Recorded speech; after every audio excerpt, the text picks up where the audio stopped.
l'impresario en plus, tu vois. Puis vraiment comme ça, c'est parfait quoi. Le matin avec les cerfs.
Arthur, né en 1854, crachant tes jurons sur Charleville, tu préparais le terrain de l'affreux crime des Ardennes.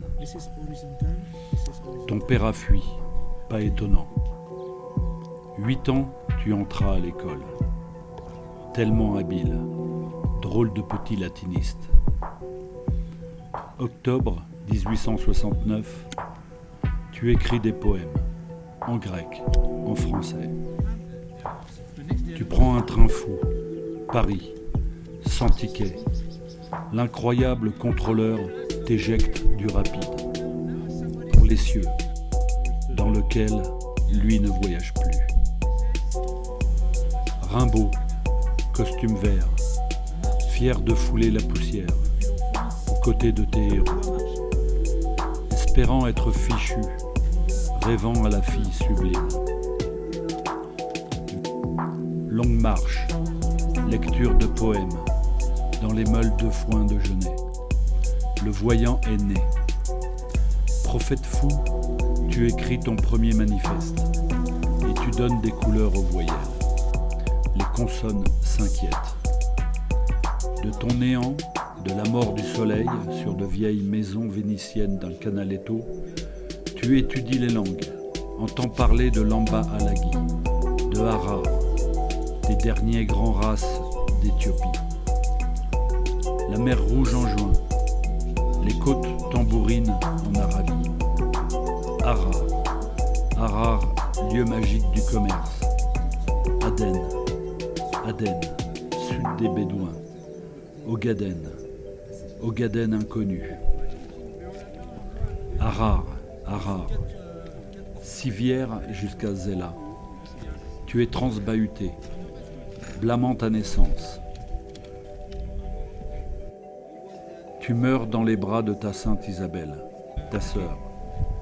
Et avant de t'élever au ciel, tu envoies tes sous à Djami. Djami, le garçon de Harar, ton futé serviteur. 11 ans dans ton enfer africain. Poète, un instant repose-toi. Écoute ton histoire. Qui sait, rien peut alors sortir du néant. Le climat du Harar est froid de novembre à mars. Moi, par habitude, je ne me vêtais presque pas. Un simple pantalon de toile et une chemise de coton. Avec cela, des courses à pied de 15 à 40 km par jour, des cavalcades insensées à travers les abruptes montagnes du pays. Fin mars, je résolus de partir. En quelques jours, je liquidais tout à perte. Et comme la raideur et la douleur m'interdisaient l'usage du mulet ou même du chameau, je me fis faire une civière couverte d'un rideau que 16 hommes transportèrent à Zéla en une quinzaine de jours.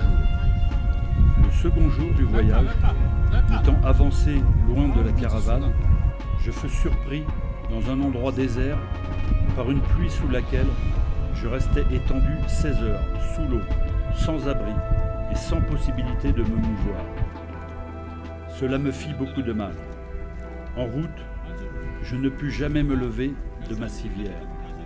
On étendait la tente au-dessus de moi, à l'endroit même où on me déposait, et, creusant un trou de mes mains près du bord de la civière, j'arrivais difficilement à me mettre un peu de côté pour aller à la selle sur ce trou que je comblais de terre.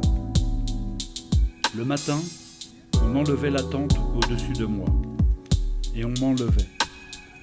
J'arrivais à Zéla, éreinté, paralysé. Je ne m'y reposais que 4 heures. Un vapeur partait pour Aden. Jeté sur le pont, sur mon matelas, il a fallu me hisser à bord de ma civière. Il me fallut souffrir 3 jours de mer, sans manger. À Aden, nouvelle descente en civière. Je passai ensuite quelques jours chez Monsieur Tian pour régler nos affaires et partis à l'hôpital où le médecin anglais, après 15 jours, me conseilla de filer en Europe.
Monsieur le directeur, je viens vous demander si je n'ai rien laissé à votre compte.